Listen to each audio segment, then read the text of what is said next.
Good afternoon, everyone, and welcome to our monthly meeting of the Cobb County Board of Zoning Appeals. At this time, I would like to ask everyone who is able to stand to join us as we recite our Pledge of Allegiance.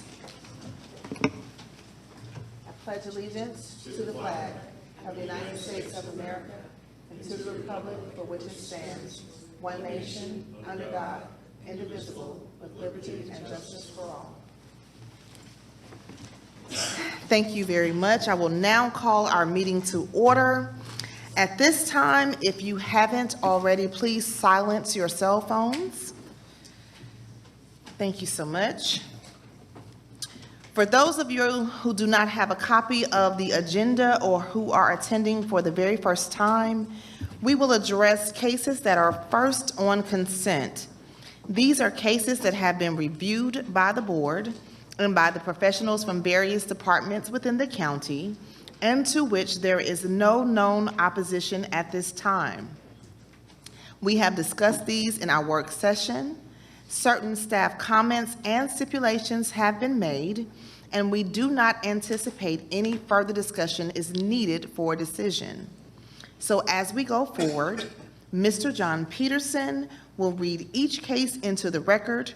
Mr. Peterson will ask that you raise your hand as your case is called to signify that you are present. If you are here in opposition to a case that is currently on consent, Mr. Peterson will ask that you identify yourself as that case is read into the record. We will then pull that case off of consent and hear it as part of our regular case agenda. We will then vote on all of these cases on consent at one time. Once we have approved the cases on consent, we will move on to our regular case agenda. With that, Mr. Peterson, will you please get us started? Sure, Madam Chair. And before we begin, I do have two announcements to make here. The following case has been held or continued, and this case will not be heard today. That's variance case V36 of 2026, Zaki Merchant. This case was continued by the staff into the August 12, 2026 Board of Zoning Appeals hearing. So V36 of 2026 will not be heard today. Madam Chair and Board, I did get a late request to continue one other case that's on your agenda. That's variance case V62 of 2026, Iglesia del Dios Vivo Columna y Apoyo de la Verdad La Luz de la Mundo, Inc. The applicant has asked this case to be continued for 30 days, Madam Chair and Board, so they can work on their concept and their plan. I wanted to check to make sure that there wasn't anyone here in opposition of V62 prior. Yes. There are folks here in opposition, so we'll hear it. Okay. All right. And with that, Madam Chair and Board, I'm ready to start the consent agenda. Cobb County Board of Zoning Appeals, variance hearing consent agenda for June the 10th, 2026. First case on consent is variance case V64. Miguel Hernandez requests a variance to 1, reduce the setbacks for an accessory structure, which is a proposed approximately 320 square foot shed number 1, required 35 feet to 11 feet, adjacent to the eastern property line. And number 2, reduce the setbacks for an accessory structure, which is an existing 247 square foot shed number 2, required 35 feet to 21 feet, adjacent to the eastern property line in land lot 1282 of the 15th district. The property is located on the east side of Twin Oak Drive, north of Oakwoods Drive. Staff recommends approval. Is the applicant present? Let the record show the applicant is here. Is there anyone here opposed to variance case of V64?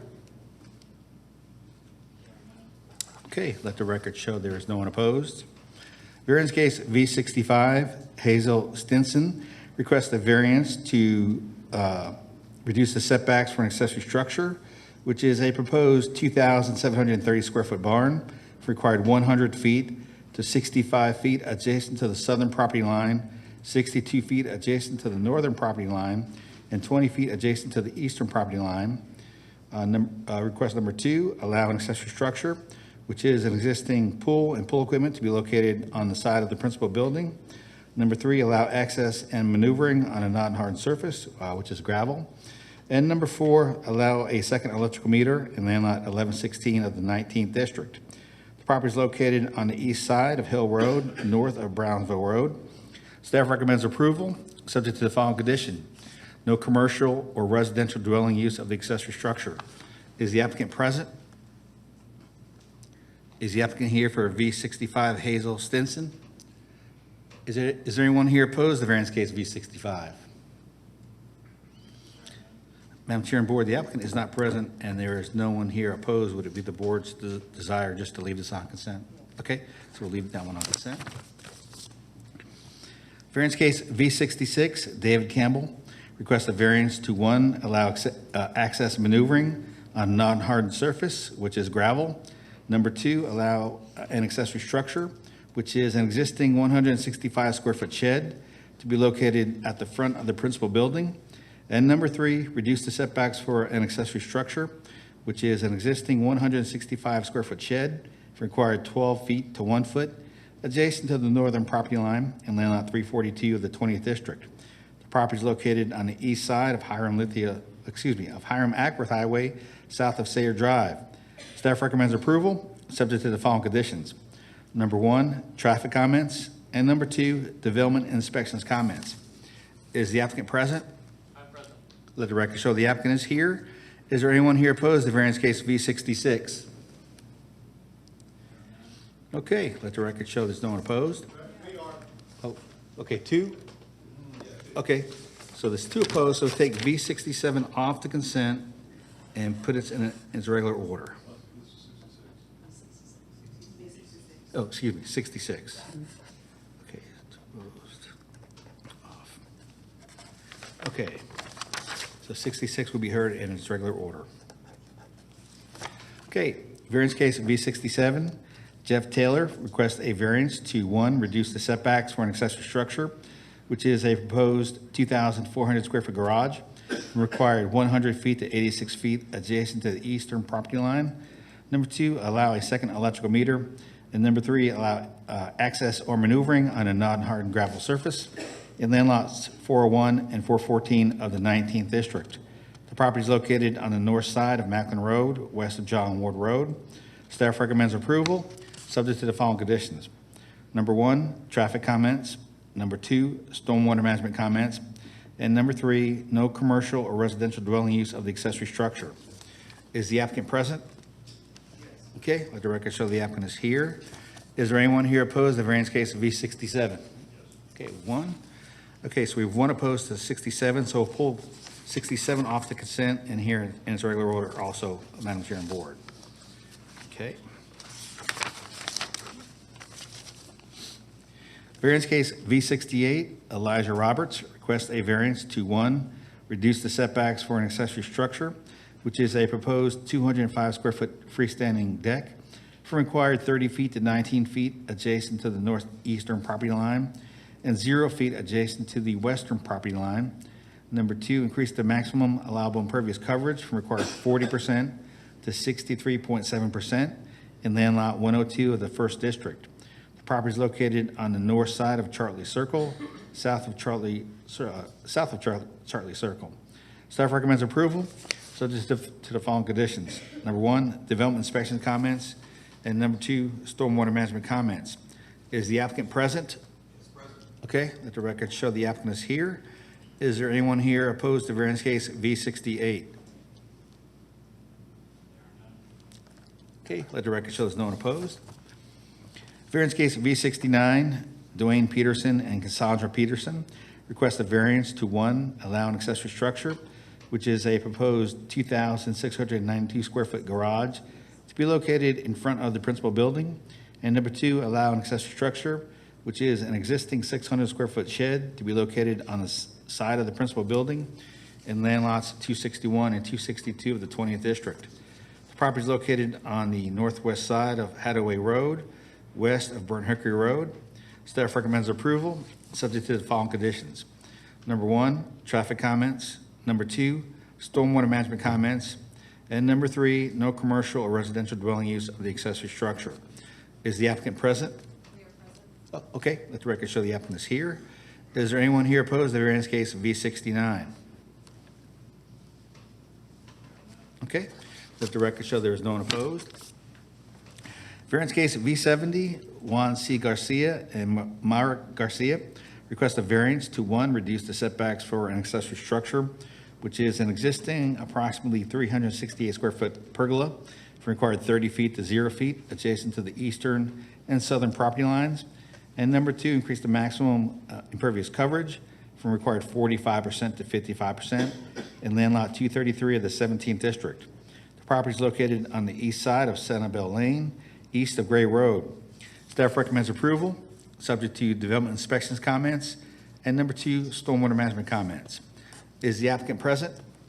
Okay, let the record show the applicant is here. Is there anyone here opposed to variance case V70? Yes. Okay, got one opposed? So we got one opposed to V70, Madam Chair and Board. So we'll take V70 off and put it in its regular order.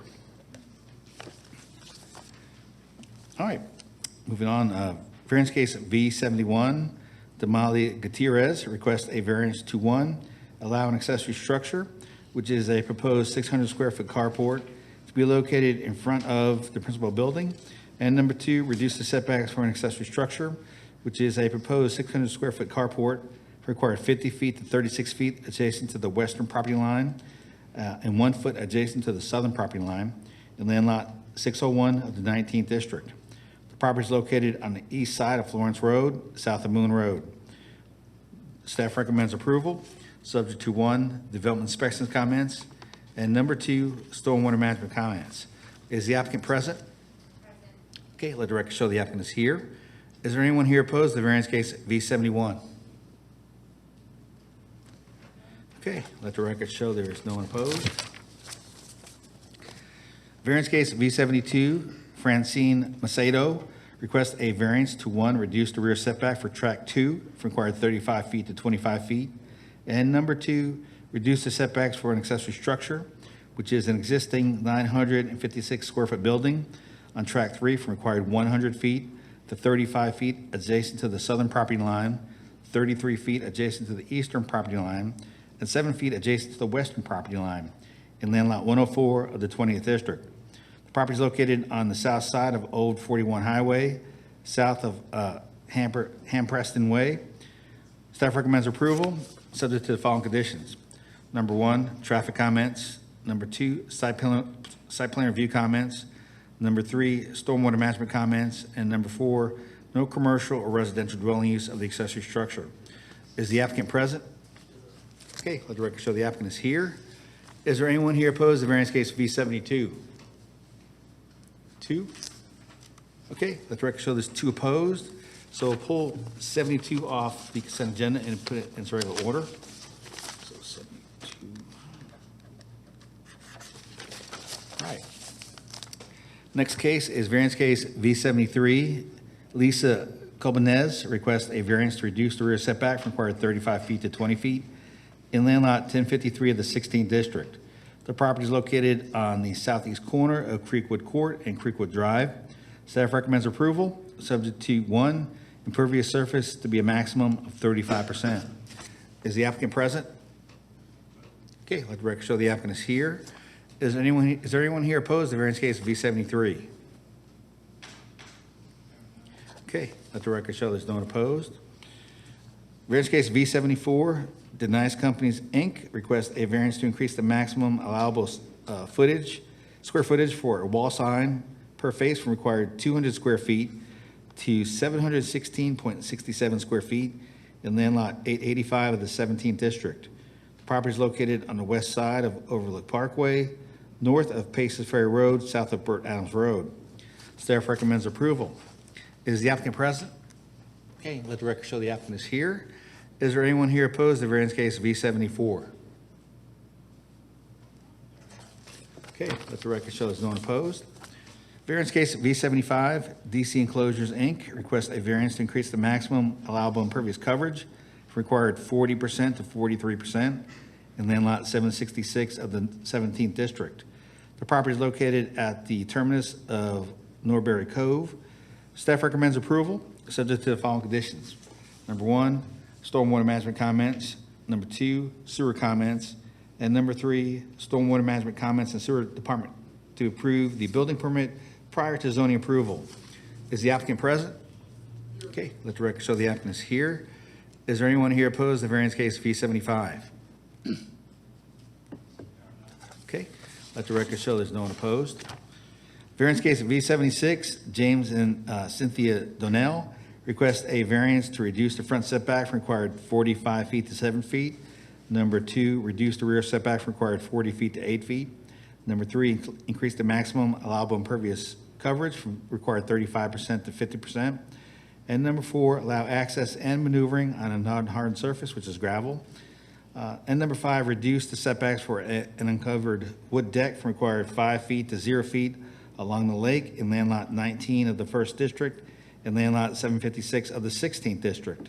The property is located on the west side of East Side Drive, east of Country Squire Road. Staff recommends approval, subject to stormwater management comments. Is the applicant present? Okay, let the record show the applicant is here. Is there anyone here opposed to variance case V76? Okay, let the record show there's no one opposed. Variance case at V77, Robert and Nicole Burns request a variance to 1, reduce the side setback from required 10 feet to 5 feet adjacent to the southern property line.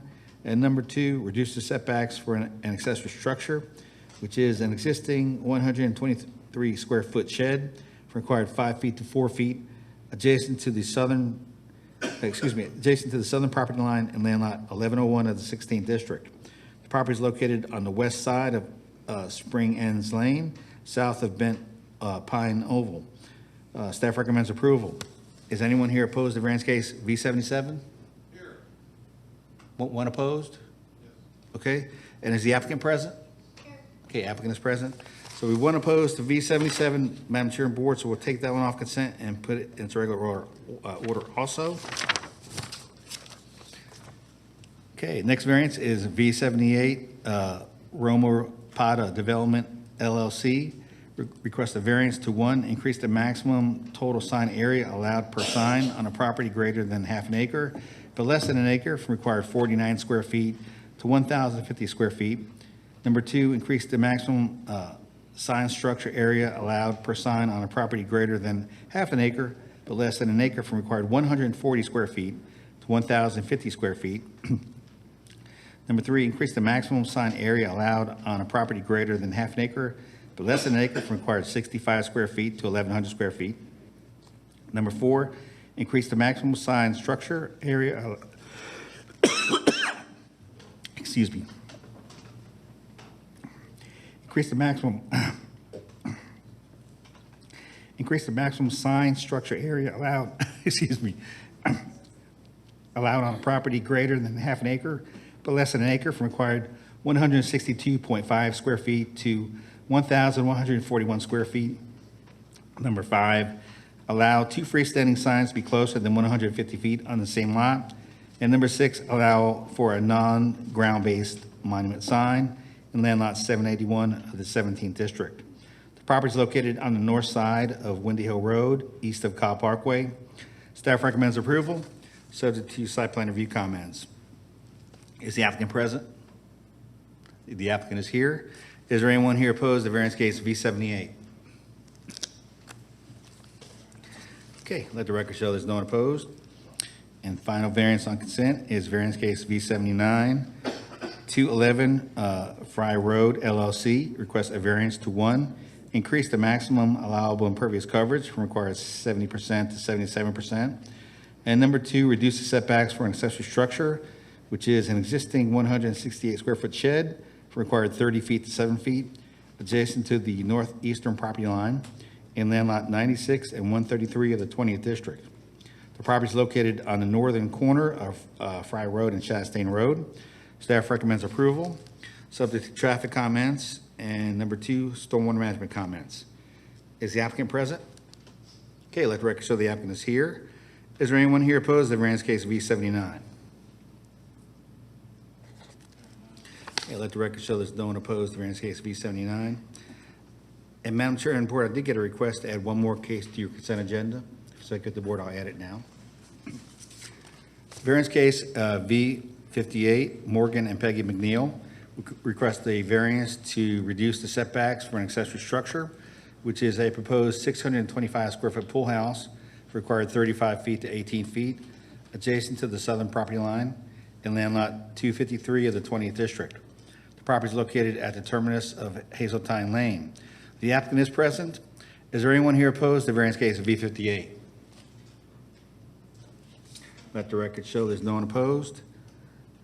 And I think that one, Commissioner Boyne needs to read in the conditions for the proposed item.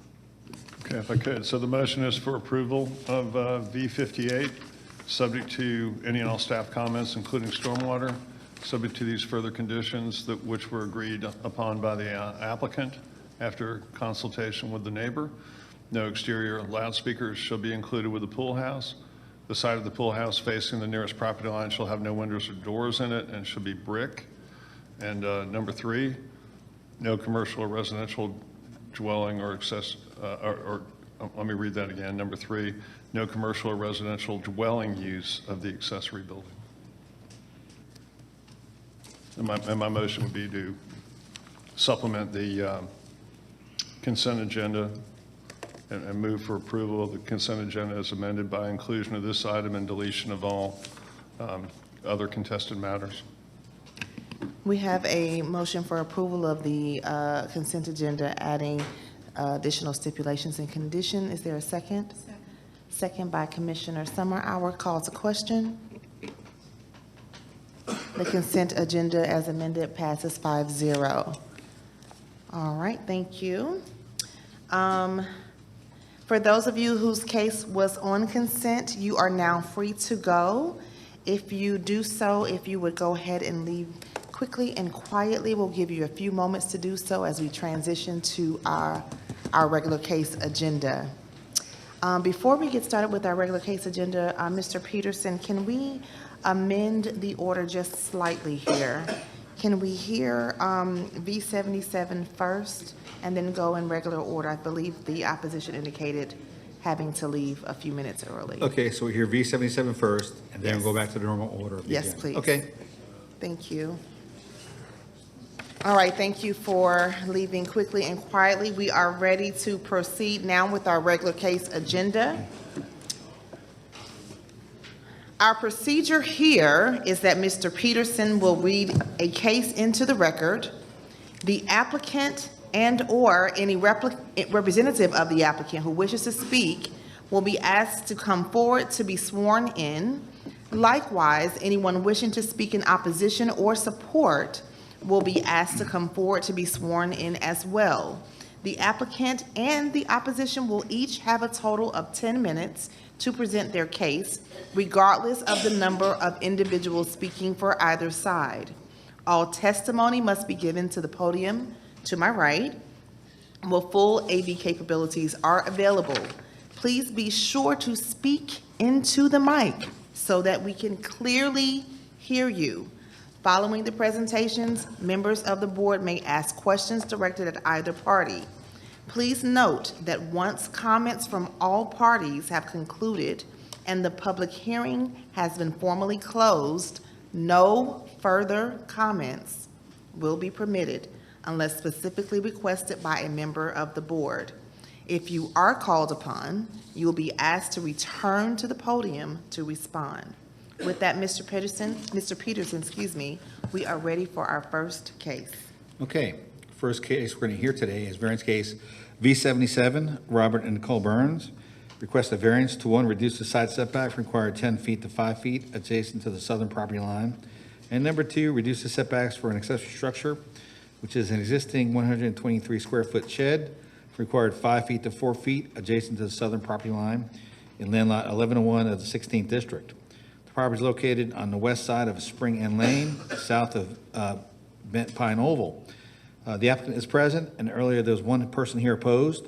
All those who would like to address the board either for or against this application, please come forward to be sworn in.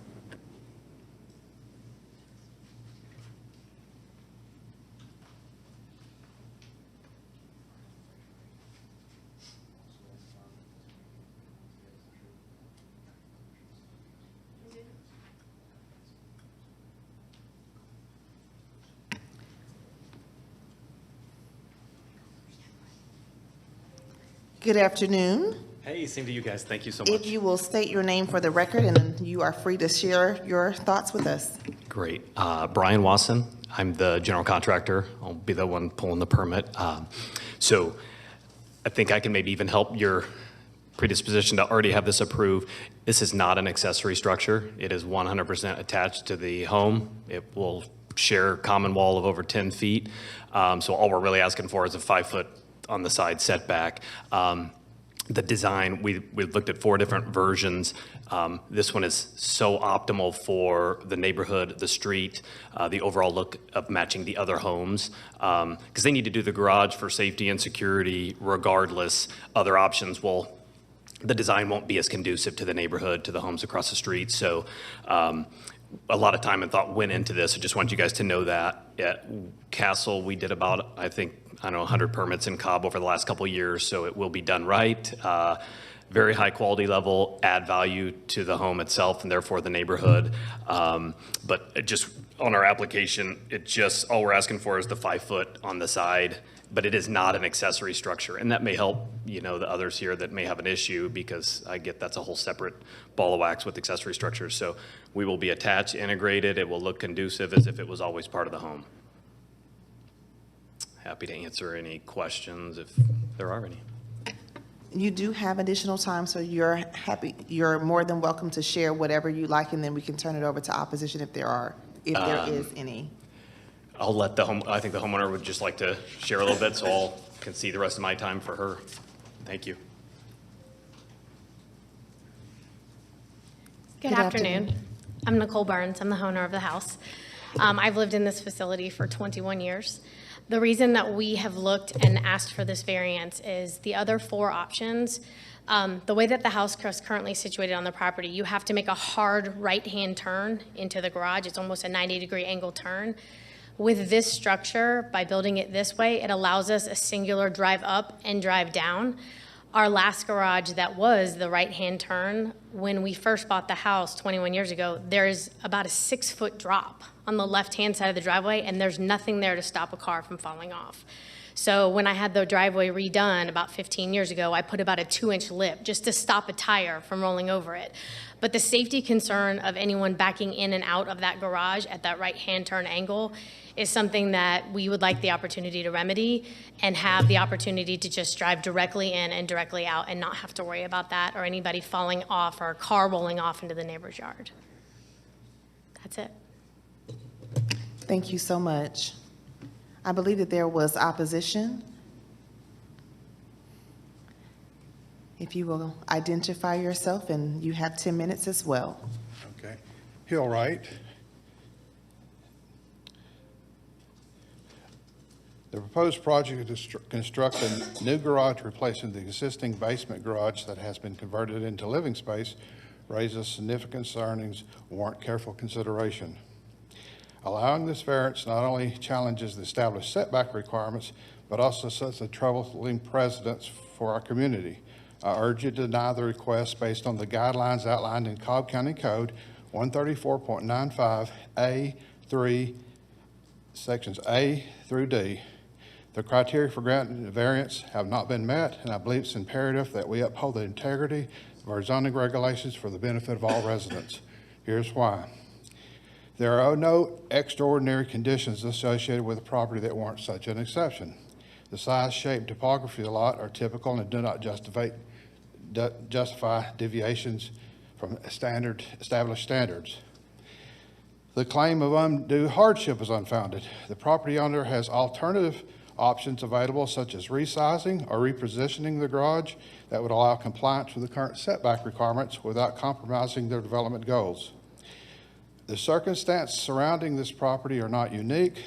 Granting this variance would not only detract from the public good, but also undermine the protective intent of our zoning code. It's essential that we maintain the standards that protect our community's character and the rights of all property owners. In light of these points, I respectfully request the board deny the variance. Approving this request would compromise the established guidelines that have served our community well, and it could open the door for future requests that similarly disregard the zoning codes designed to protect all. Thank you for your attention. Can you state your address for the record on the microphone? 2418 Monterey Drive, Marietta, 30068. Thank you. You have additional time if you needed it? Okay, all right, so both sides have conceded, and so we'll close the public hearing on this particular case. This case resides in District 3, so we'll turn it over to Commissioner Summerhour for leading our discussion. Okay. Would the applicant come back up or the builder, either one?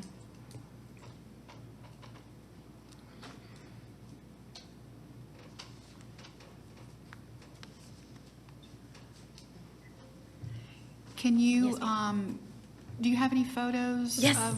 Please share with us. Do I just pass them? I didn't bring multiple copies, sorry. Oh, even better. So that's my home. Okay. The garage would go right where those two cars are. Okay. And then I also brought a picture of, can you turn it the other way? Yeah. That is the drop-off that exists behind the current driveway, where I said there was a safety concern about a car going over that when you're trying to make that turn in and out. All right, that's a definite drop-off. Do my fellow board members have any questions they'd like to ask?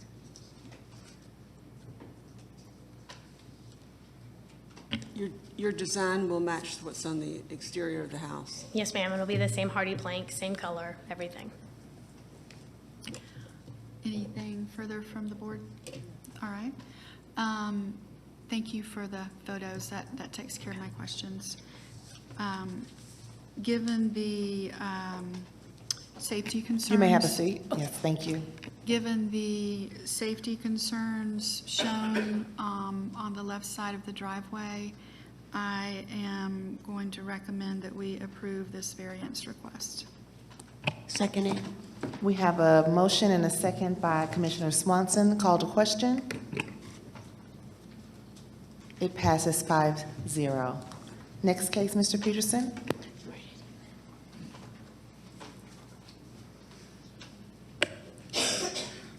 All right, next case is variance case V62, Iglesia del Dios Vivo Columna y Apoyo de la Verdad La Luz del Mundo, Inc. The applicant is present, and earlier there was 2 people here opposed. All those who want to address the board either for or against, please come forward to be sworn in. Good afternoon. Can I make a request? Yeah. Since you had a request to hold this case, can we hear from opposition first and then have you address, or have you speak after they? Yeah, that'd be great. That'd be awesome, thank you.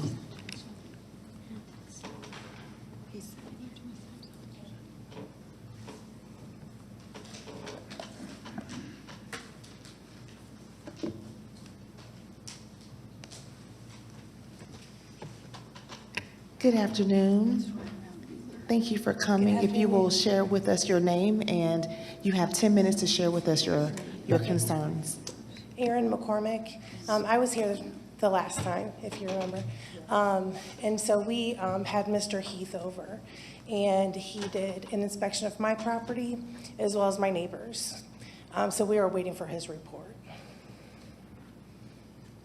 I can show, I still have the videos and stuff if you No, want. Okay. I still remember the If video. you're- I think we all do.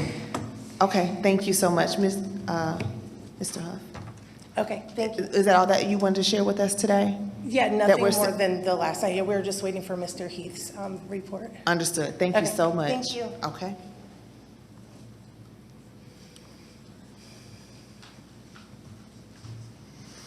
Yes, good afternoon. For the record, my name is Park Sofa Sams Larkin and Huff, and I represent the applicant. And we have asked this case to be continued for 30 days. And to give a little more context, my client's planning an addition to the property, which doesn't affect the existing drainage problem, but there is an existing drainage problem. Mr. Heath's gone out there, talked to, or it's my understanding that he's gone out there and met. The feedback that I've gotten is that there's definitely an issue, And we need to get our engineer to go out there because I don't think there's a ready, what we're all hoping is if you just move this boulder here or you move this here or that, then you can fix something. I don't think it's that easy. We need to have an on-site meeting with our engineer that's doing our whole project to come up with a solution. The variance is, your choice is either to approve it, which doesn't help her, or deny it, which doesn't help the existing problem. So we need to come up with a solution. So we asked for 30 days. I would like to make sure we've got her contact information. We can meet her on site. Okay. Since you're here, and this does reside in District 4, which is my district, if you don't mind remaining for just a moment, I have a question for you. Do you think that 30 days will be enough time? Or do you think that we should push this back 60? Because it sounds aggressive, what needs to happen with respect to your coordination with stormwater and your engineering? Especially given the time of year. And I didn't want to have our opposition to have to Yeah. come back and forth without. Yeah, we know June, everybody's taking vacation. July 4th is another week off. So, yeah, I think that's. So September would be feasible, you think? Wait. Let's August. August, yeah. August? Okay.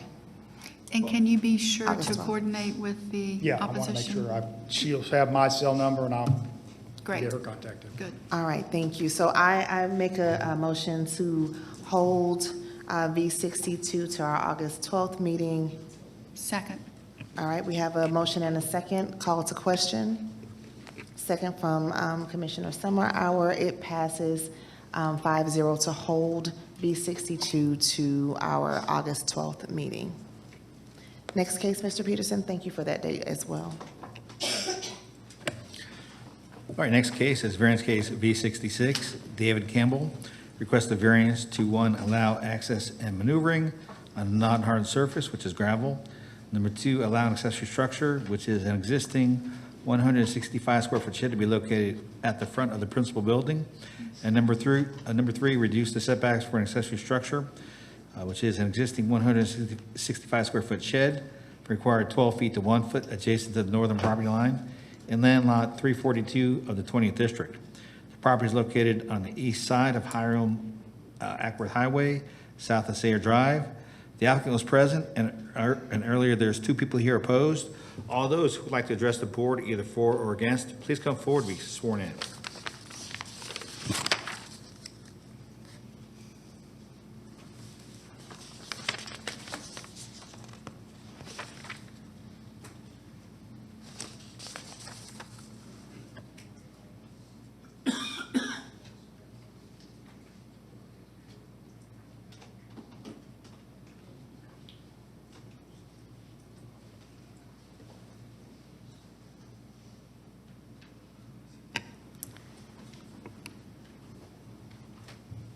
Good afternoon. Good afternoon. My name is David Campbell. I'm owner of 243 Hiram Ackworth Highway Southeast, Dallas, Georgia. I'm a 16-year public servant seeking a variance for a partial gravel driveway.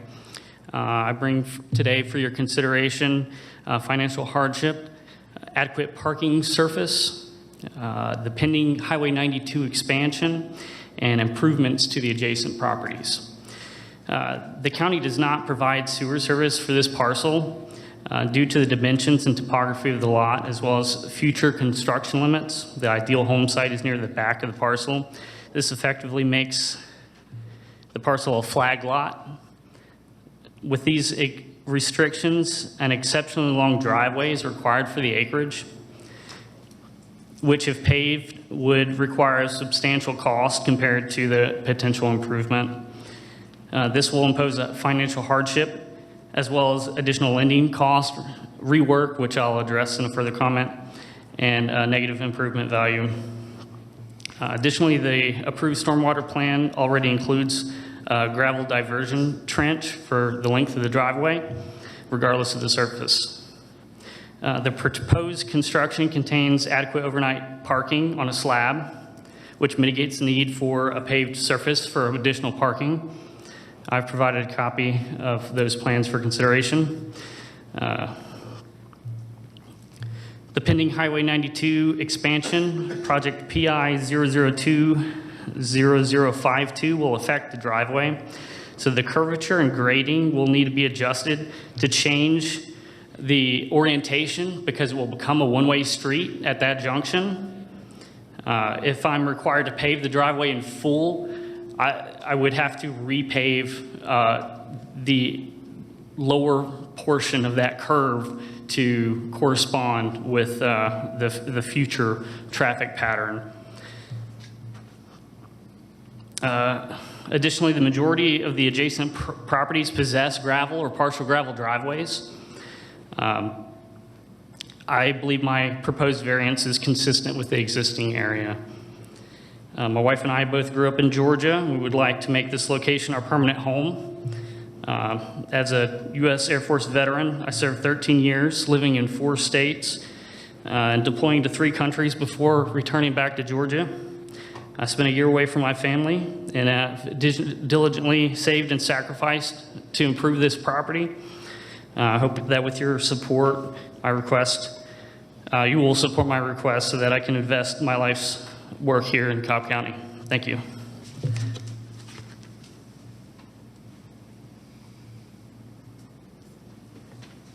Thank you. Did we have anyone else in support or that would like to make any statements?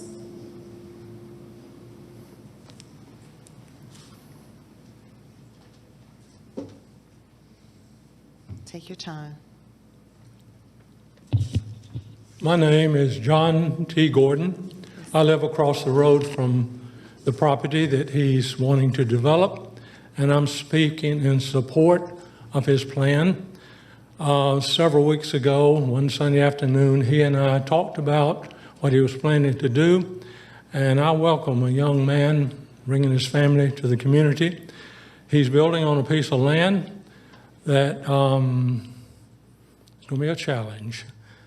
He showed the map, but his request for a gravel driveway makes lots of sense to me because 6 months, a year, or 4 or 5 years,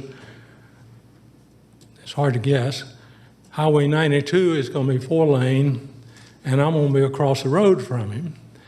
But they're going to tear up the driveway, whatever he puts there. They're going to tear up my front yard and take a big slice of it. But that's progress. So I'm supporting in favor of his request. Makes a lot of sense to me. And my wife is over here, and she can speak or she can say ditto, however you like it. Thank you so much.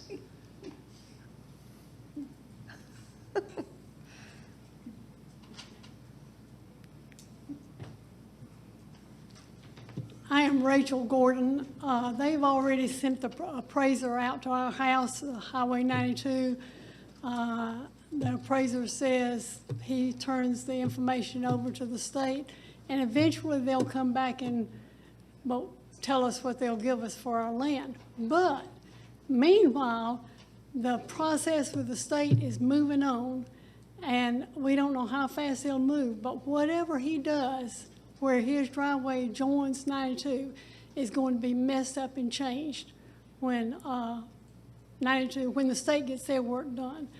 And so for that reason, it seems logical to put something that is safe, you can drive on, but it won't be something that he'll have to go back and do all over again. Also, the heavy equipment that will have to be coming in there, bringing materials to build a house, I wouldn't want that on a pavement job that I had done. It'd be better to put it on gravel, and then after the building is done and the road is done, then he can take care of the paving. Thank you so much. Do we have anyone in opposition? We do, okay.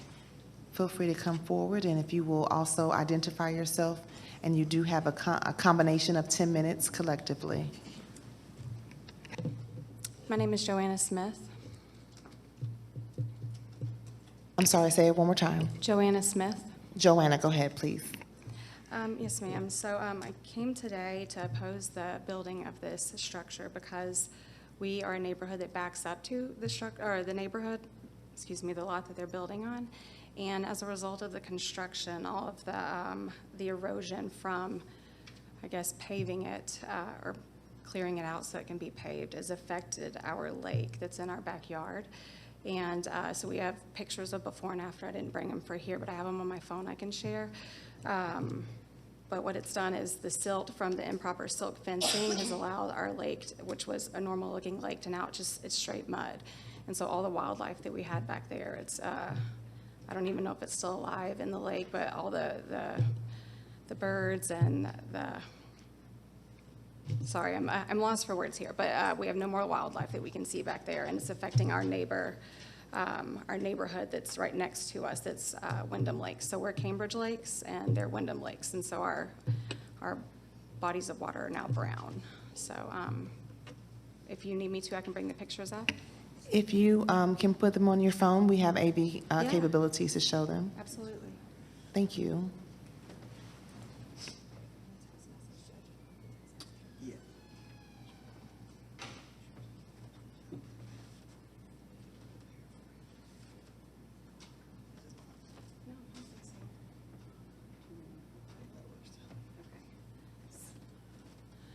So this photo right here is most recent, and we can scroll this way where we have several. So that. Before we proceed, I'm sorry, there are no I'm sorry, there will be no comments or anything from the gallery. If you are not at the podium, you're not permitted to speak. Thank you. Continue, please. Thank you, friend. So this is a picture of the lake that we had most recently taken today. And you can scroll a couple times. And so that's what it looks like. It's brown. Again, before we had a ton of fish that would come to the surface that you could feed. And we had ducks, we had geese, we had waterfowl there. But now we don't have any. We don't see any of the turtles or the fish or anything that comes. And it's been since May 9th. May 9th was the last time that we saw it. It looked right normal. And we thought it was because of the rain, but it's I know we've had a lot of rain recently too, which probably hasn't helped the situation. But since then, it's been solid brown. You can continue to scroll.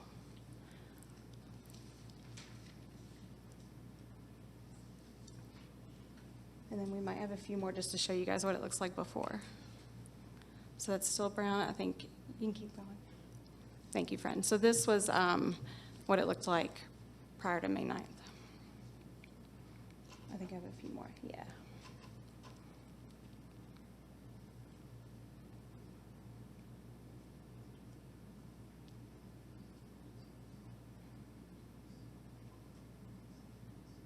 And that's it.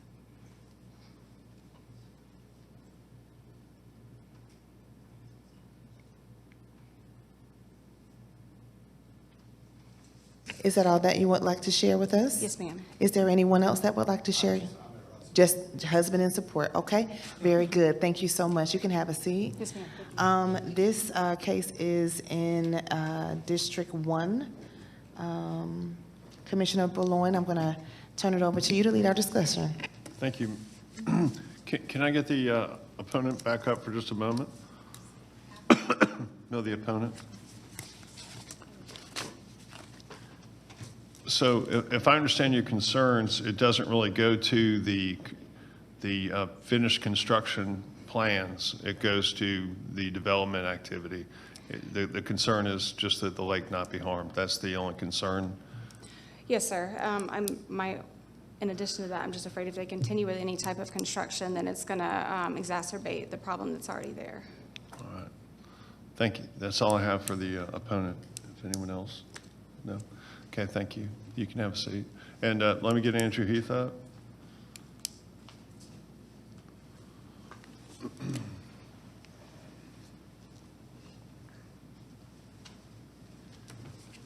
Hello, Andrew Heath, Cobb Stormwater Management. Okay. Have you yet visited this site or reviewed this situation? I know we really weren't prepared necessarily for this this concern being articulated here today, but. Right. I haven't personally visited the site. The site plan for the home was submitted for review, if I recall, back in February of this year. And so it's been through the plan review process. If they're working on site now, and from the description of the complainant, it sounds like they are, I can't really attest to, exactly what the source of that sediment was to that. A lot of times in the county, if there was a complaint made about sediment loss for a site or erosion control issues, a lot of times those would be made actually to our erosion control department as opposed to stormwater, although sometimes we both get those complaints. But that's something we could definitely follow up on and try to do a little more investigation on it if you'd like to do that. Okay, is that something where you could go ahead and share some proposed construction period solutions to both the applicant and to us if we held this for a period of time? Yeah, definitely. Okay, thank you. Anyone else have any questions for Andrew? Okay.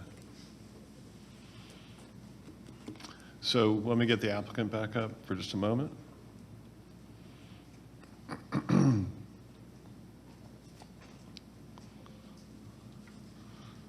All right, so to what extent has land disturbance already begun? I have not even applied for the permit. I have not done any disturbance. So can we clarify their address and that this is at, this property oversees Pickett's Mill Creek and is greater than 250 feet away. No disturbance has been made on the south side of the property. There is another construction, Mr. Hooker, which he is doing some work on the opposite side of the lake, but that has nothing to do with this project. Are you able to point out where this other construction activity is going on? To the east. Okay. So that's Pickett's Mill Lake. Okay. So I'm not sure where the opposition resides, but there has been no construction on my property. Okay, good. All right, thanks. I'm ready to make a motion then. Anyone else with any comments or questions? So you can have a seat. You can have a seat. Yes. So my motion would be that we hold it for 30 days just to get stormwater comments to make sure we don't make the lake situation worse during construction period, but seems like something we can work through. We have a motion to hold. Is there a second? Second. Second by Commissioner Summer. I will call to question. And it passes 5-0 to hold V66. Next case, Mr. Peterson.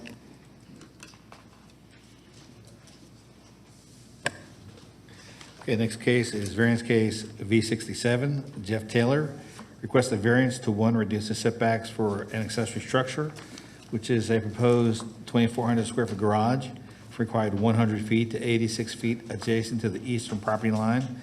Number 2, allow a second electrical meter. And number 3, allow access and maneuvering on a non-hard surface, which is gravel, in land lots 401 and 414 of the 19th district. The property is located on the north side of Malcolm Road, west of John Ward Road. The applicant was present, and earlier there was one person here opposed. All those who would like to address the board, please come forward and be sworn in.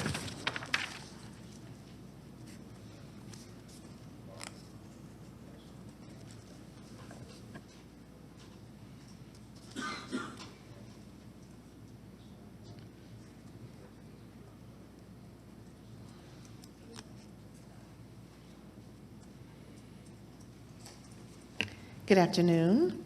Hello there. Please state your name, and you have 10 minutes. Jeff Taylor. I'm requesting a variance to allow my garage to be located 86 feet from the property line instead of the required 100 feet. It's a relatively small deviation of 14 feet. The garage will be set on, the garage will be set back a substantial amount from the neighboring properties and will not negatively affect the visibility, drainage, traffic, property values, or the enjoyment of adjacent properties. The proposed location works best with the existing driveway, the grading, utilities, and layout of my property. Moving the garage would further create additional site challenges and costs without providing meaningful benefit to the neighboring properties. This is a large parcel. It's roughly close to 6 acres. At even 86 feet from the structure, remains well separated from neighboring properties. There's existing vegetation that screens the neighboring properties, trees, so forth. The garage is an accessory building for personal use and is consistent with the rural residential character of the area. I'm not asking to build a property line. I'm not asking to build near the property line. The garage will still be 86 feet away, which is a substantial setback. There was previously a structure in this area, so placing the garage here maintains a similar use pattern for the site. My wife and I just moved in about 6 months ago. We moved out of an HOA neighborhood because I've got trailers and I didn't have room for my car in the trailers. I've got a car that I don't drive very often, so I keep in our garage. I believe my neighbor, not sure, but I think he owns the pond. He has some concerns about runoff into his pond. The silt fence where I installed about 3 months ago shows that there's no concern for runoff at all. It's nowhere near the lake. I respectfully ask for approval for this modest 14-foot variance because it allows a reasonable placement while preserving the intent of the setback requirement and creating no adverse impact on the neighboring properties. I don't know if it's necessary. If you want pictures, I have pictures. I guess that's up to you guys. Okay.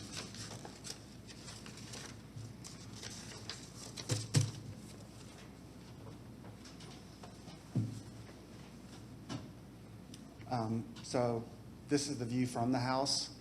The shop, the proposed shop, the garage will be on that concrete pad that you see in the back.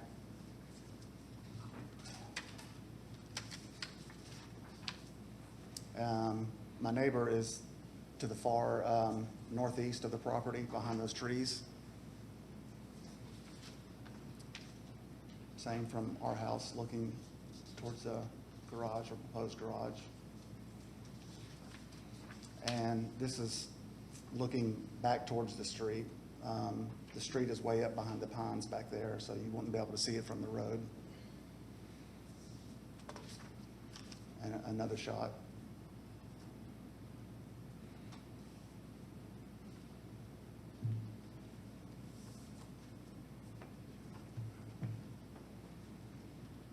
That's about it. All right, you have a little bit over 6 minutes left if you want to share more. I think that's good. Okay, you're more than welcome to have a seat. Was there someone here in opposition? All right, we will hear from opposition now. Thank you very much. Absolutely, thank you. If you both will identify yourself, you have a total of 10 minutes.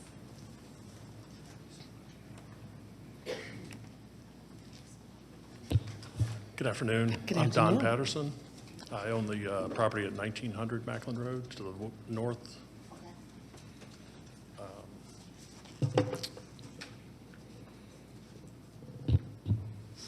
I'm here today to strongly oppose the variance request for the 40 by 60 foot detached garage. First of all, the variance application is incomplete and misleading in several important ways. It only requests a reduction in the eastern property line from the required 100 feet down to 86 feet because of the shared driveway easement. It completely fails to mention that the concrete slab they've already poured is only about 40 feet from my property line to the north and is within 70 feet of my lake and the natural spring that feeds it. All of that is about 25 feet in elevation lower than the slab. Here's the current drone photo of the building site.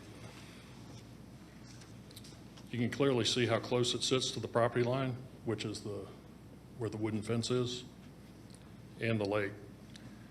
In fact, the county's own stop work order dated March 2nd, 2026 explicitly states that the slab was built within 25 feet of a state waterway without any permits or erosion controls in place. This is the site map they submitted with the application, and you can clearly see that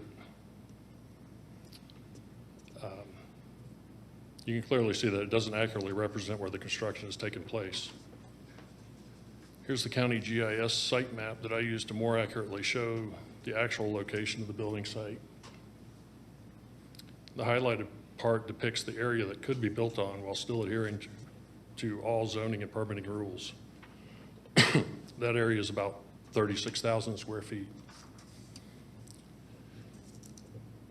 The application also states that the area is ready to build because there was a previous structure there. What it leaves out is that the previous owner had leveled that area, tried to build a 40 by 30 foot structure, and was shut down by the county and forced to remove everything. Now Mr. Taylor is trying to build a structure double that size, a 40 by 60 foot garage that's even closer to the property line. Here's a photo from the county website that shows the leveled area after the previous structure was removed. You see the white gravel area there.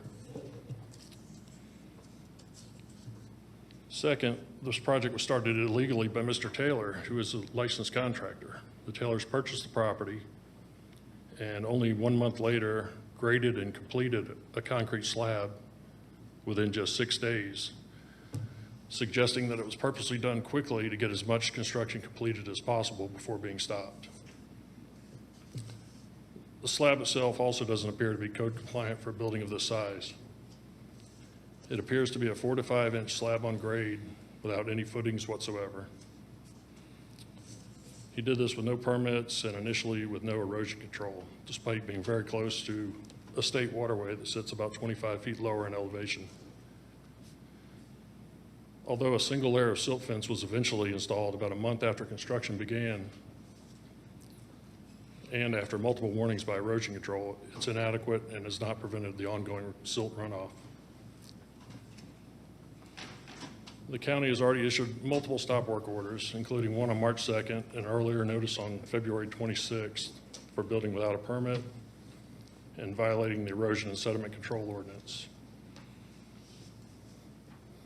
Because of the unpermitted work and lack of erosion controls, the construction has already caused significant sedimentation and property damage to my lake.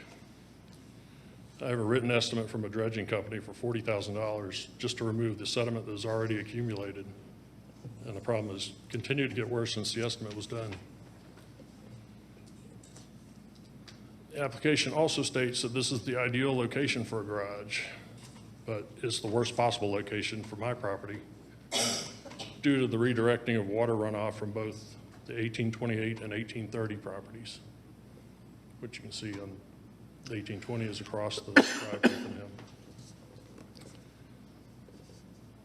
Normal stormwater used to sheet flow across a wide area and is now concentrated and funneled directly into the lake, taking large amounts of sediment and debris with it. Here are some photos of the runoff happening and what it's done to the water quality over the last 4 months. This is the first day of rain.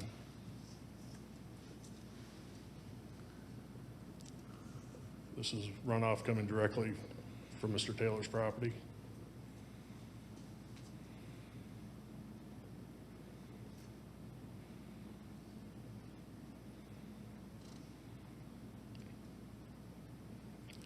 There's the silt fence, which is not doing anything. The water goes right underneath it.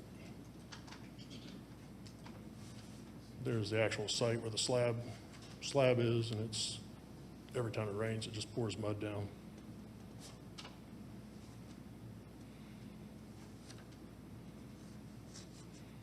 So that's what the lake used to look like.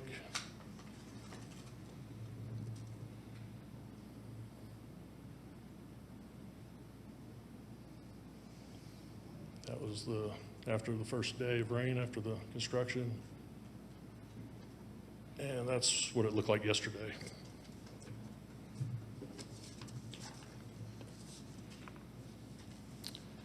In addition, the Taylors have completely ignored 2 separate demand letters from my attorney requesting their liability insurance information.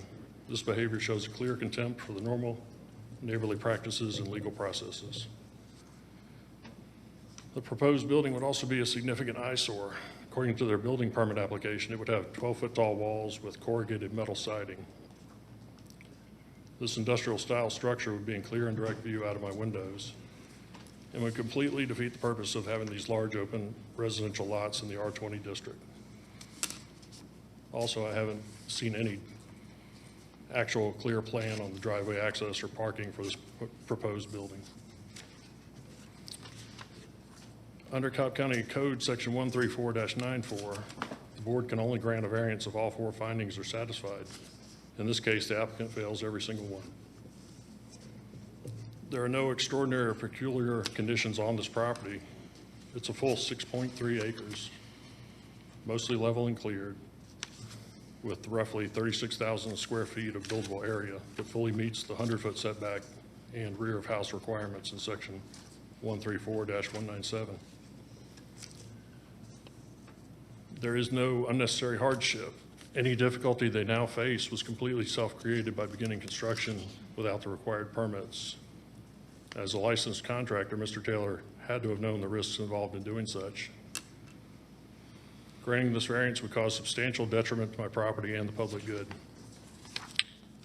It would reward illegal construction, increase runoff and sedimentation into my lake, and further violate the county's stormwater and erosion control ordinances. It would also undermine the entire purpose of the R20 zoning district and accessory structure rules that are meant to protect neighboring properties. Finally, I'd like to show the GIS map again with the compliant areas highlighted. This demonstrates the applicant has plenty of fully compliant locations on this large lot.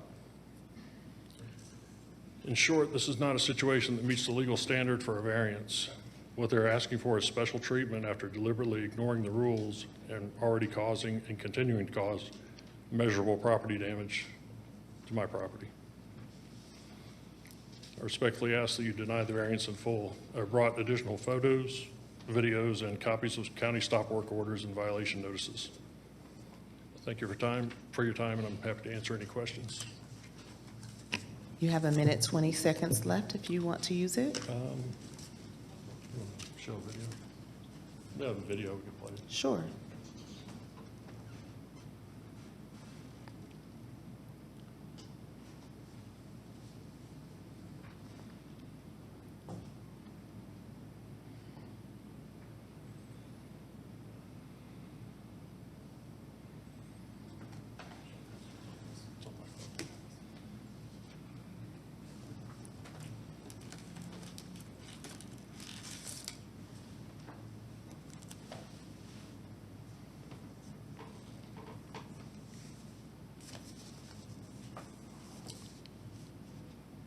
This is the first instance back in late February, March.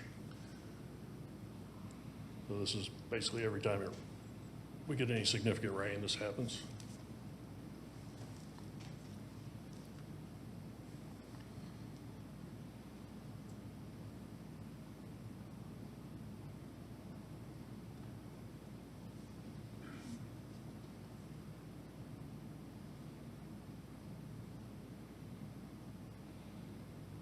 Oh, I'm sorry, this is more recent after the silt fence went in.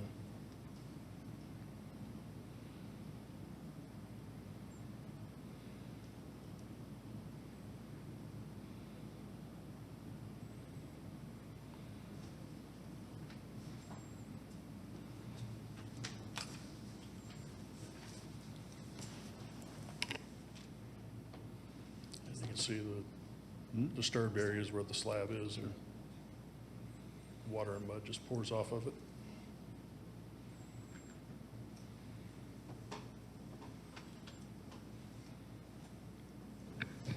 All right, that does conclude your time. This does reside in District 1. Commissioner Boulogne, I believe, does want to start with you, so if you'll remain, and we'll turn it over to Commissioner.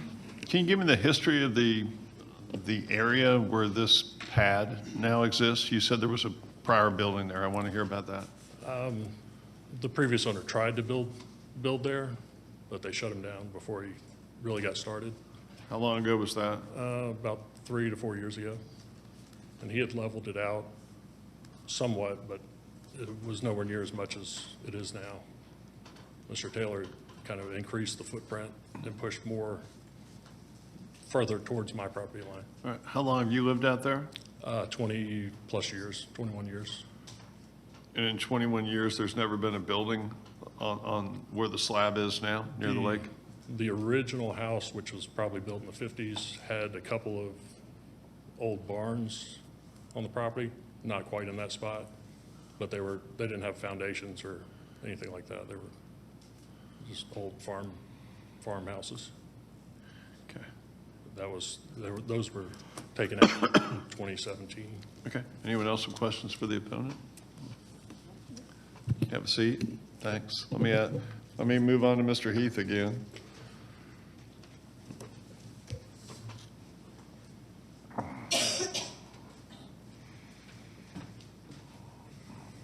Hello, Andrew Heath, Cobb Stormwater Management. Okay. Have you been out here to this one? I have not personally visited it, no. Okay. I just note comment number 2, GIS shows a blue line, which in many cases is indicative of a possible stream and required buffers. There needs to be a determination that if in fact there is a stream, blah, blah, blah. So is this something where the applicant, if we're going to keep moving forward with this, should have to meet with Frank Gibson? Wouldn't it just kind of make sense to meet with Frank Gibson and figure out if we have an all-weather stream? Yes, that's right. Okay, thanks. Any other questions for stormwater? And if we do, as we do move forward, we may, if any construction activity is allowed and a variance is given, we will probably want your input on conditions. Okay, thank you. No problem. All right, let me go to the applicant.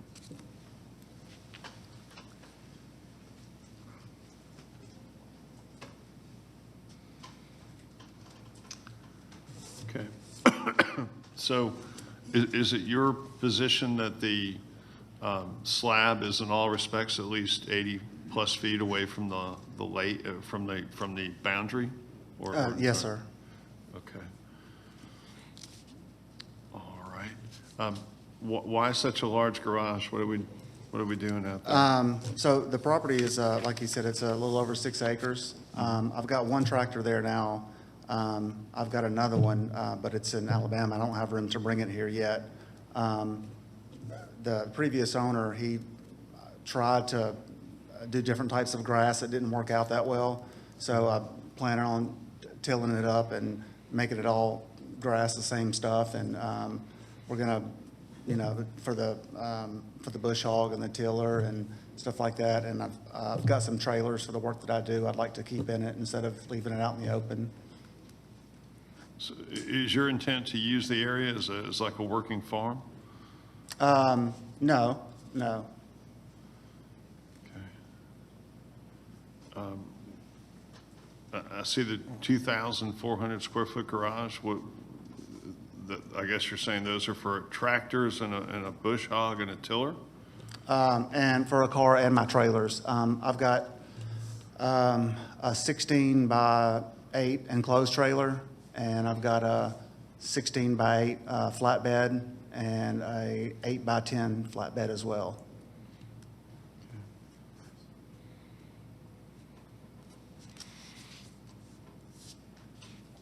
All right. You heard a suggestion, and you're in the construction business. Are you a licensed GC? No, I'm not. Okay. To what degree are you in the construction business, if any? I'm in renovations. I do mostly decks and basements and stuff like that. Okay. Do you have a separate business location for your business? No, sir.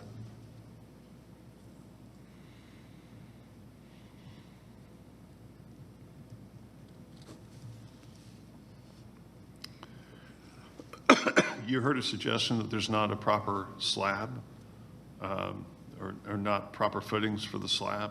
Yeah, there are footings in the slab. Yeah, there are. There's footing all the way around it. It's, I believe it's 24 inches all the way around the perimeter. Okay.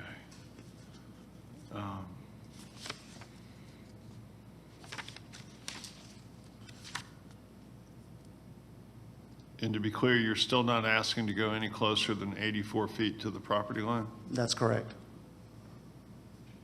Is any portion of that slab within 84 feet of the property line? No. I've got actually got approval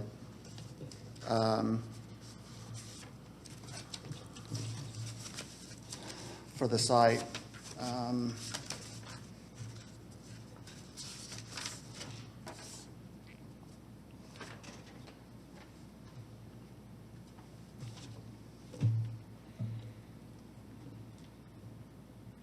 there was an before we bought the place, the guy that owned it before, he showed me there was, I'm not sure what it was, if it was a garage, a barn, or what it was, but there was some type of structure where that pad is now. And he said that he was actually planning on, I think he was wanting to build some kind of containers or something, and he never went forward with that, so. Okay. Does anyone else have questions for the applicant? No questions, but I have comments. Okay, you can have a seat then. Okay. Thank you. Can you leave that, or take it? You can take it, thank you.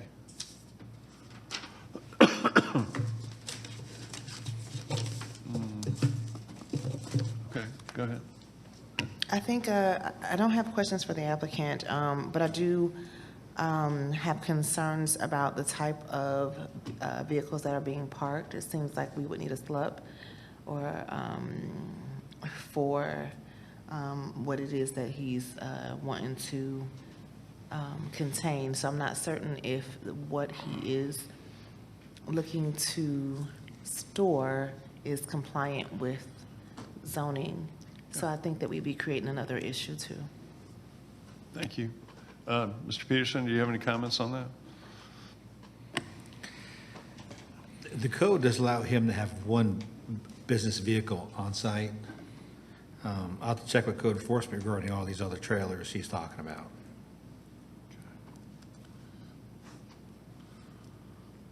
All right.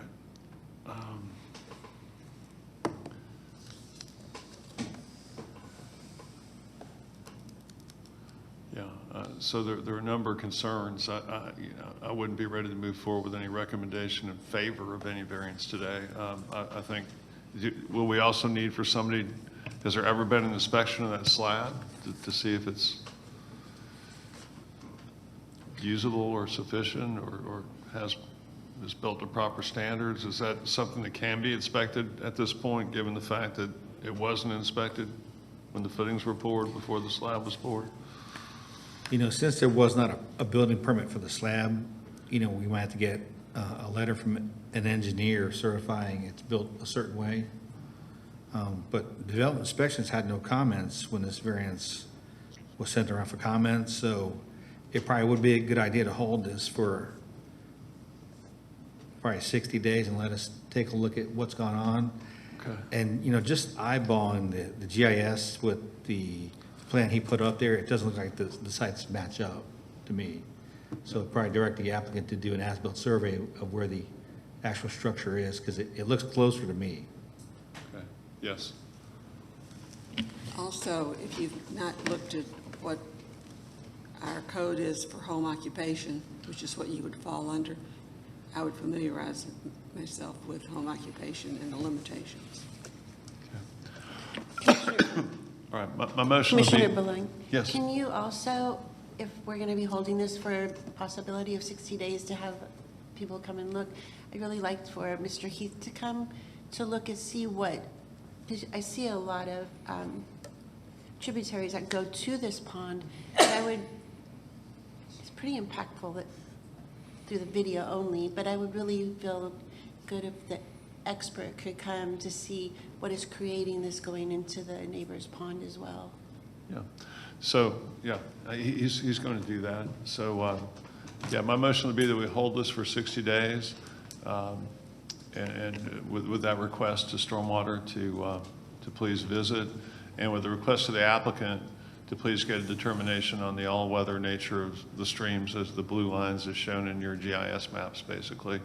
And then with a recommendation to get something from a surveyor. I don't need a full as-built survey of your whole property, but what I do need is some surveyor to represent the distance from the nearest, from all the nearest portions of the slab to the boundary line. So we know what distance we're talking about there. And then my strong, this isn't part of my motion to hold, but my strong recommendation to you is that you beef up your silt fencing and consider some hay bales and other appropriate measures to prevent it, since your opponent, who's your neighbor, has already indicated they've lawyered up. So, having seen that mud flow like that, I would strongly suggest that you stop it. Things are a whole lot better if they're prevented on the front end instead of getting worse. So, with that, anything else to the motion that I need? The time frame, confirming the time frame of the hold. 60. Okay, 60 days. All right, we have a motion to hold for 60 days with conditions and recommendations. Do I have a second? Second. Second from Commissioner Barkley. Call to question. Motion to hold passes 5-0. Next case, Mr. Peterson.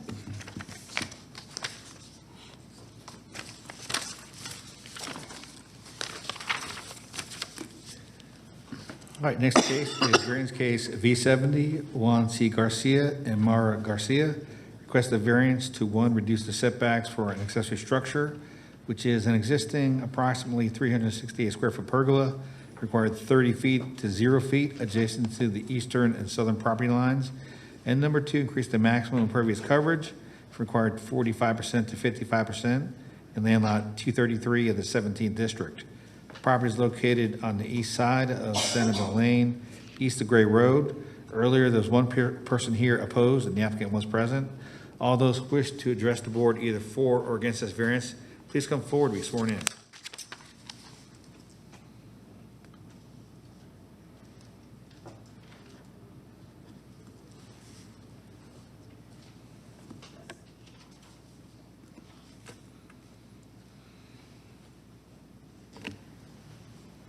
Good afternoon. Good afternoon. Please Hi. state your name for the record, and you have 10 minutes to begin your testimony. Yes, hi, good afternoon. My name is Mara Garcia. I live I'm the owner of the house at 2711 Sanibel Lane.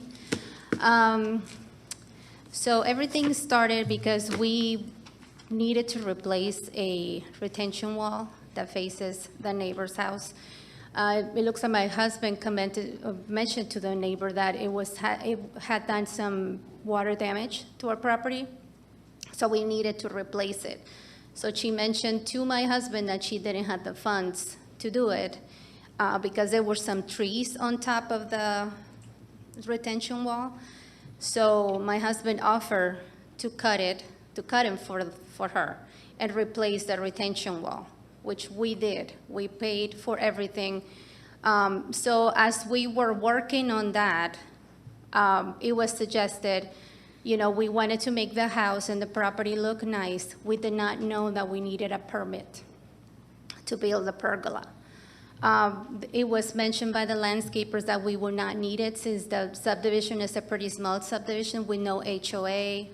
We've seen neighbors, including herself, expanding the deck, building buildings, cover decks, and we've never seen anybody with a permit. So we assume out of ignorance. So when the inspectors came to our house, they suggested to us to file the variance. We basically don't know what we're doing. This is the first time that we ever had any troubles with our neighbors. So we just need to know what to do next. My husband does have some pictures of the wall.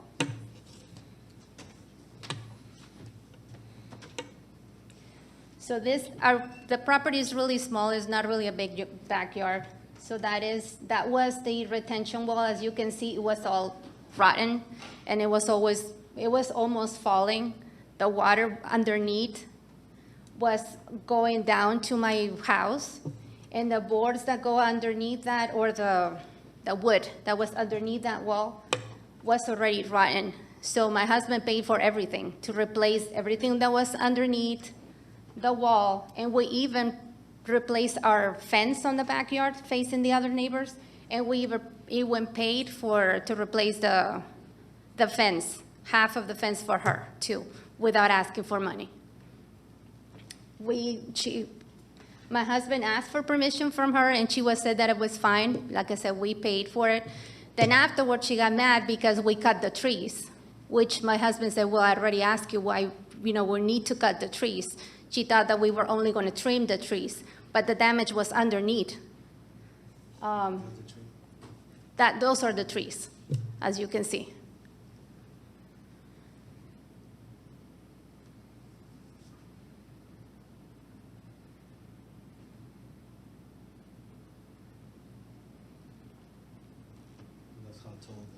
So the trees were really tall already.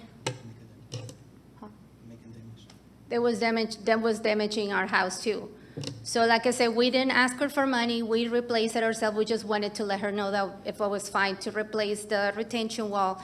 But like I said, once we were doing that, we thought, well, we might as well make the backyard nice without knowing that we needed a permit. After we finished the building process, that's when she made the complaint. You still have 6 minutes. Do you have pictures of what it looks like now? That would help us. You have a picture of that? Just in pictures of before and after would help us draw conclusions. Thank you.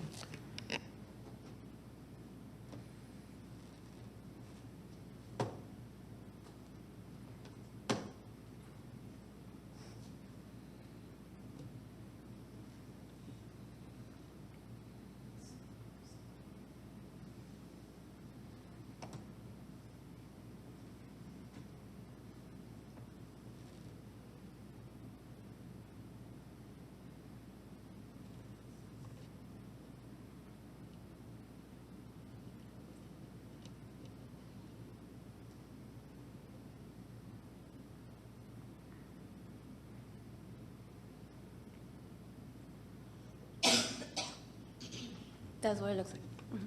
All right, thank you so much. I believe that there was opposition here. If you Did I will. need, I'm sorry. Did Sure. I need to show you the picture of everybody else, our neighbors, what they did in their houses? You absolutely can show us whatever. You have 5 more minutes, please. That's one of our neighbors that he built something without a permission attached to his house. You can see. He did a screen, like a screen. That's an addition to the house. Without pulling permit. She built a deck also without pulling a permit.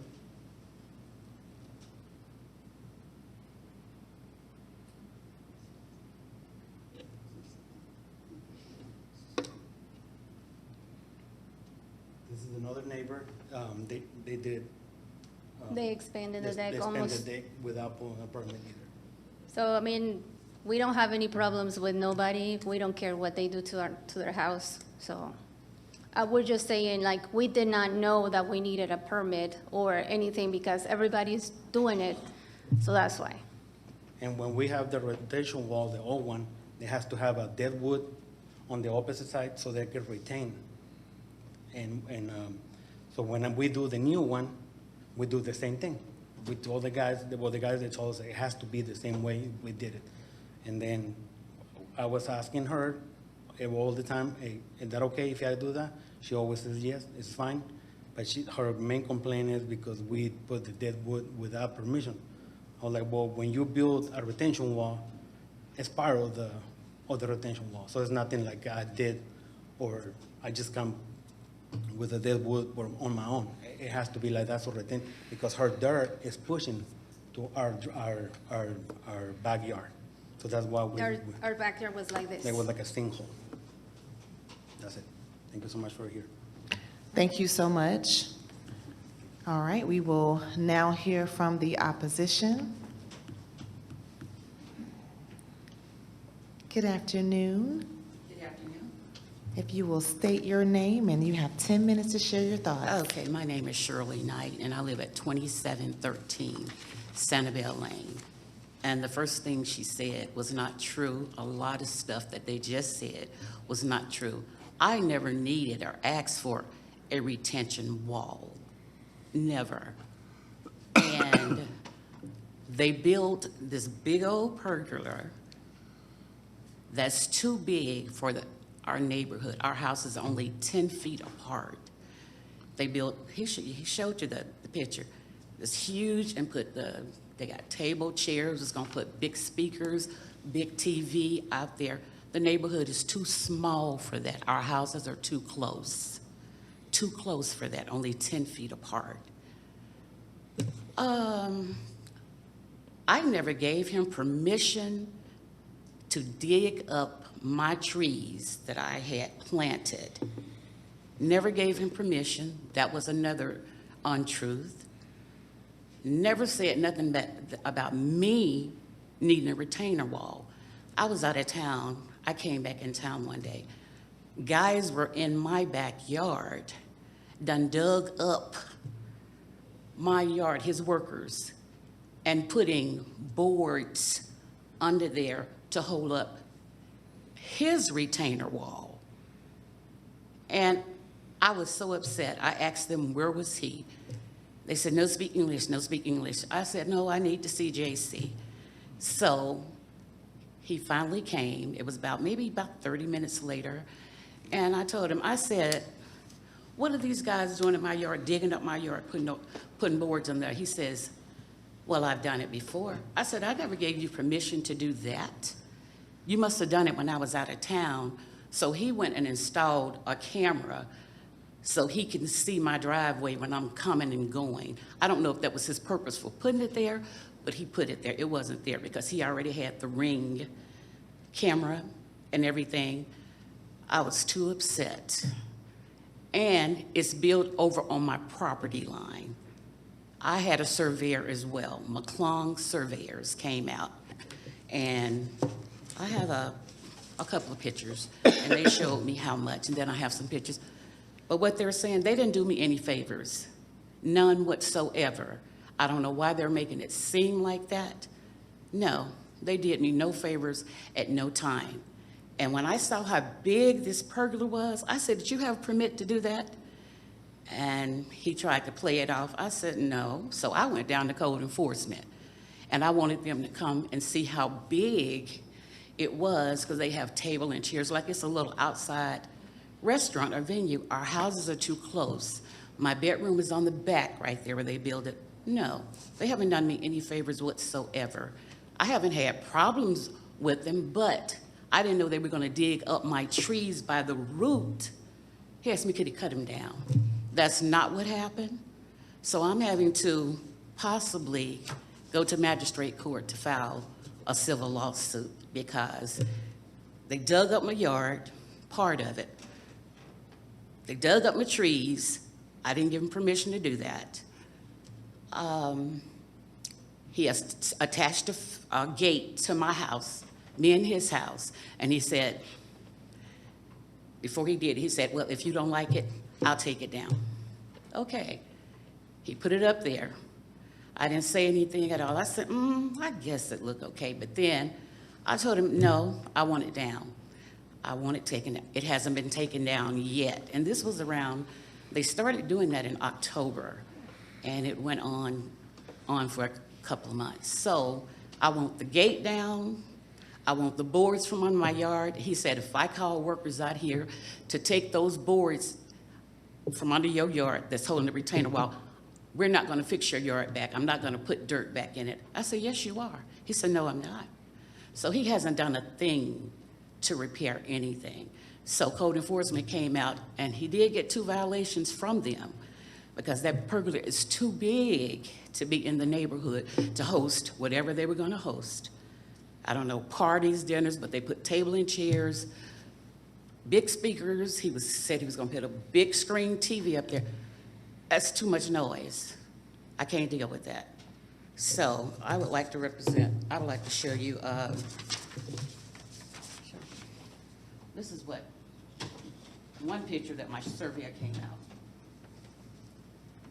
And he showed where he's over on my property line. This is McClung surveyors and everything, where he's already over. Oh, I'm sorry. Okay, and then they also gave me that, and I got some more sheets, but I don't think that's necessary. And they told me how much they were over on my property line there. And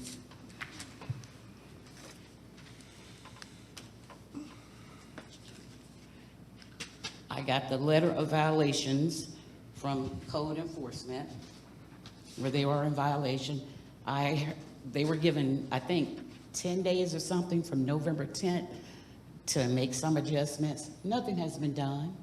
Everything is still the same. Nothing has been done. So with the other part, so he came over to my house one day. He said,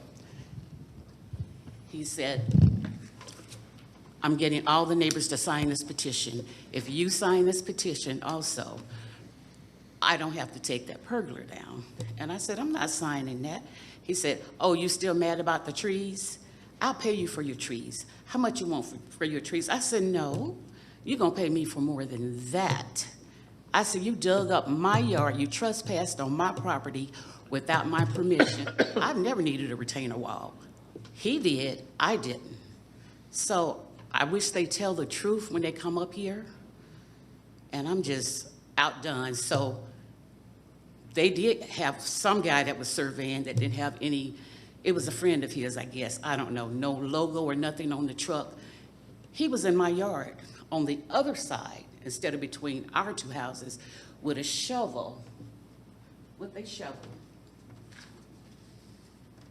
dug a hole in my yard. And I came outside, I said, excuse me, what are you doing in my front yard? He says, oh, your neighbor JC hired me. And I said, no, JC lives over there, you're on this side. He said, oh, he hired me to do something over here.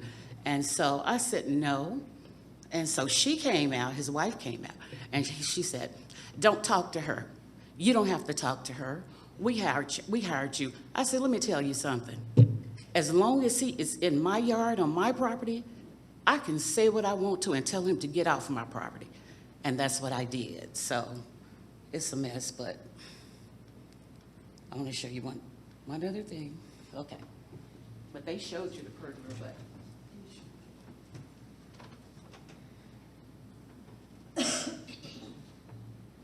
everywhere, where's the microphone?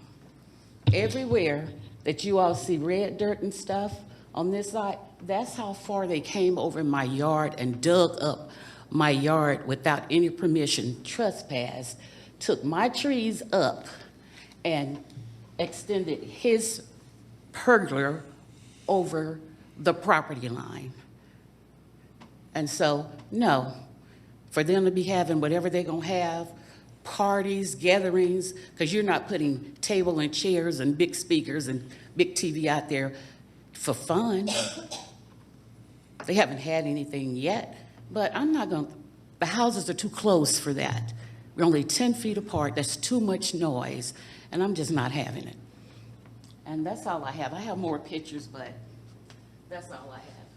And I've never needed a retaining wall, never asked him to do anything, and he just took it up on himself and told me, well, we dug it up last time and put boards on here for I said, I didn't know it. I wasn't home, so stay off my property. And that's what I meant. That's all that I have. Well, I you have did. other reports from the surveyors, if you all would like to see them at another time. Okay, you have 45 seconds if you'd like to share them within that time. No, I just wish they would have came up here and told the truth. They haven't done me any favors. They haven't done anything for me. I've never asked them to do anything. We haven't had any kind of big problem before now. So no, I'm not gonna let them get away with acting like they've come and did a favor for me. They haven't done any kind of favor for me, period. And I am taking them to court. Understood. Thank you so much for sharing that. That does close the public hearing for this particular variance case. This does reside in my district, so I'll lead the discussion. In light of both sides of the story, I could go and ask some additional questions ad nauseum, but one thing for me, before I make a motion, I just want to get some weigh in from my fellow commissioners. One thing that stands strong to me is the impending litigation that you indicated, and I don't know that I feel comfortable making a motion moving forward with impending litigation, especially as we talk about property lines and obstruction or intrusion onto someone's property. So what I would love to do is I'd love to see if building inspections can get out to the applicant's property to look at where that sits in terms of the property line as far as what the opposition has mentioned. And ma'am, do you know, if you will come up for 1 second, I want to ask you if a court date has been assessed, because that will help us kind of get some context as to when we should have this back before us. No, a court date hadn't been, I have talked to an attorney and have her on standby. She's up to date on So you've what's not, going on. you've not currently filed? No, I haven't filed yet, but I was informed by Yulissa today that I could go to magistrate's court and also file there, because I do want restitution for my trees. I want that gate taken down. Got it. I got it. Everything else. I'm with you. All right. If Okay. you'll have a seat for me, please. Thank Yes. you. I would like to hold this for at least 60 days. I'd like the applicant to have the time, the opposition to have time to seek remedy, and I'd love for county staff, if possible, to look at possible like infringement in terms of where that pergola is situated, if it meets building codes currently.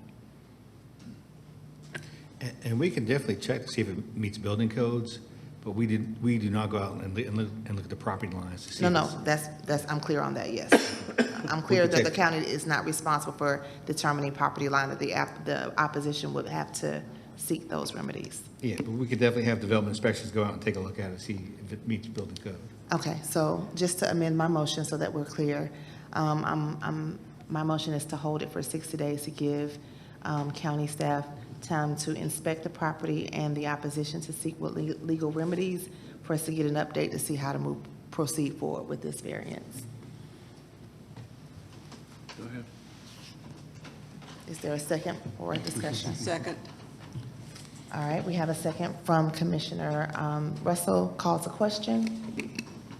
All right, it passes 5-0 to hold for 60 days. Next case, Mr. Peterson. Okay, next case is variance case V72. Francine Macedo requests a variance to, 1, reduce the rear setback for track 2 from required 35 feet to 25 feet. Number 2, reduce the setbacks for an accessory structure, which is an existing 956 square foot building on track 3 from required 100 feet to 35 feet adjacent to the southern property line, 33 feet adjacent to the eastern property line, and 7 feet adjacent to the western property line in land lot 104 of the 20th District. This property is located on the south side of Old 41 Highway, south of Hampreston Way. The applicant was here, and there's 2 people here opposed. All those who would like to address the board either for or against the V72, please come forward and be sworn in.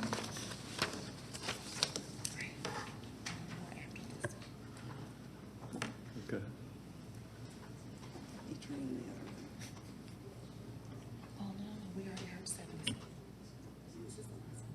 This is the last one? Right. Okay, might survive. Good afternoon. If you will identify yourself, you have 10 minutes to give us your presentation. Okay, wonderful. Yeah, my name is Edson Macedo. We're neighbors in Kennesaw.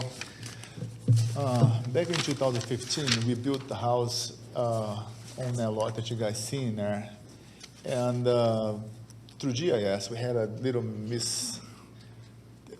representation as far as the lot, where the lot goes. So we built a grill house in the back of the property, which I have a picture here.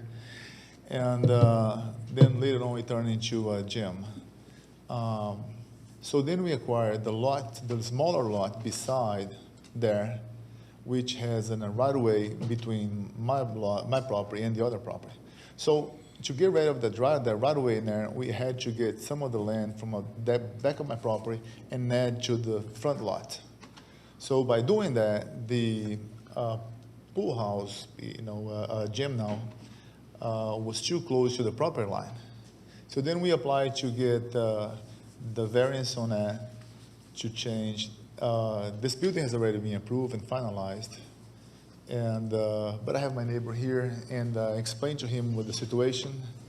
And I think it clarifies him a little more what our intention is here, or that we're not trying to build anything there on our property. It's just that we need to have that situation taken care of in a way that we can validate the changes that we're making to the lot 3345 there.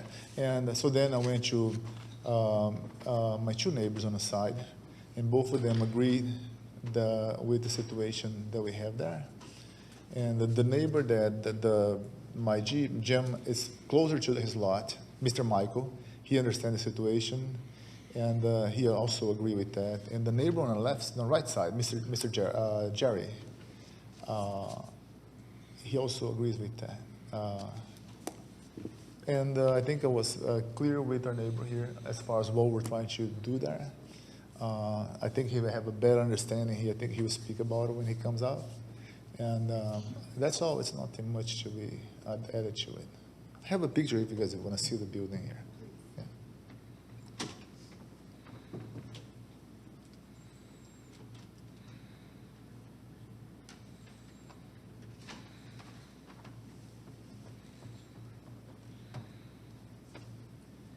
Yeah, that is the building that we have in the back of the house. It's fully finished. It's fully inspected and approved.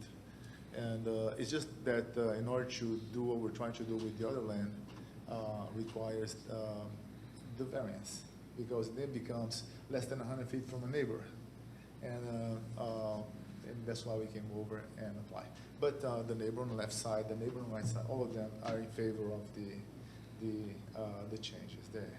It's been made already. It's already settled. It's nothing that's going to change from what it is there now to the future. That's all the picture I got. You still have 6 minutes and 40 seconds if you have more to share. No, that's all. It's just it's very simple. It's just that's all we're going to do. The building's already finished. And like I said, it passed inspection, everything, and the neighbors agree with it. And I clarified my neighbor there what's going on, and I guess we didn't know each other. Now we had the pleasure, but that's what it is. Yeah. Okay. Okay. Thank you so much for sharing. Thank you. I do believe we do have opposition. If you'd still like to come up and speak, please. And if you will identify yourself for us. Thank you. Thank you for being so patient. I know it's been a little bit. No worries. Thank you. This is kind of weird for me. I was a school teacher, but we didn't do this kind of thing. I'm kind of representing our entire neighborhood, which is on Ham Preston Way, just directly across from that. There's several people that were concerned. And the house that they have built and everything is lovely. They have done a great job, and we're very appreciative of that. Their business down the street, beautiful and all that. We just wanted to make sure, because politics is like not my thing, or government and anything, and I can't read all that jargon, and I was a math teacher. So we just wanted to make sure there wasn't a building that was commercial, whether it be a parking lot or anything like that, built close to 41, which is, we come out onto 41 and they're right across the street, because we have a high school and a middle school down on one end and an elementary school on the other end, and have a lot of traffic already. We have no reason to believe that this was their purpose, because we don't know. When you ask for a variance, does that open to you can do anything you want or not? We just wanted clarification that it was, we have no problems. We don't think if they built a house or anything that there'd be any problem, because they've shown that it's beautiful, their work. But we just wanted to make sure there wasn't going to be more traffic, more building, commercial use that was close to 41. And that's all. Other than that, Well, you do have additional time. Is there anything else that you'd like to share with us? I don't think so, because if I keep talking, I tend to babble. Okay. So I'll let y'all just take that. Okay, well, have a seat for me. This does reside in District 1. Give me your name one more time, please. Lori for the record. Toller. Laureen Tucker. Thank you so much for coming. Lori Toller. Lori Toller. Toller. Like polar bear with a T. That's what he used I to tell just me. totally renamed you, didn't I? Okay, well, thank you so much. We appreciate you. Thank you all for coming. I'm saying that a little bit late as our gallery has emptied, but thank you all to even those who listen or view online for being so concerned about your neighborhood and showing up and raising your voice. I'll turn it over to Commissioner Boulogne for this discussion Okay. of our last case. Unless anybody had any questions of anyone, I'm ready to go ahead and make a motion. Okay. So my motion would be for approval of the requested variances. Yes, variances. Subject to all staff comments, including but not limited to traffic, stormwater, and site plan review comments, and also subject to the condition that there be no commercial or residential dwelling use of the accessory structure. And I believe that's it. Is there anything else we need here, Mr. Peterson?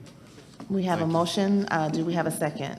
I'll second. We have a second from Commissioner Swanson. Call to question. All right, and it passes 5-0. That would be B72 passes. Thank you very much. We do have a couple of housekeeping items left. Have we had an opportunity to review our minutes? That did conclude our cases, correct? Okay, I didn't want to jump the gun. I got a little excited there. I apologize. Did we have a chance to review our minutes? Do we have questions, concerns, or comments? No, I will entertain a motion for approval of our minutes. So moved. All right, is there a second? Second from Commissioner Russell, call to question. And our minutes are passed 5-0. Is there a motion to adjourn? Motion to adjourn. All right, anyone want to second that? Yeah. All right, second by Commissioner Summer. Our call to question, I believe we are adjourned. Thank you so much, everyone. Have a great one. ABZA.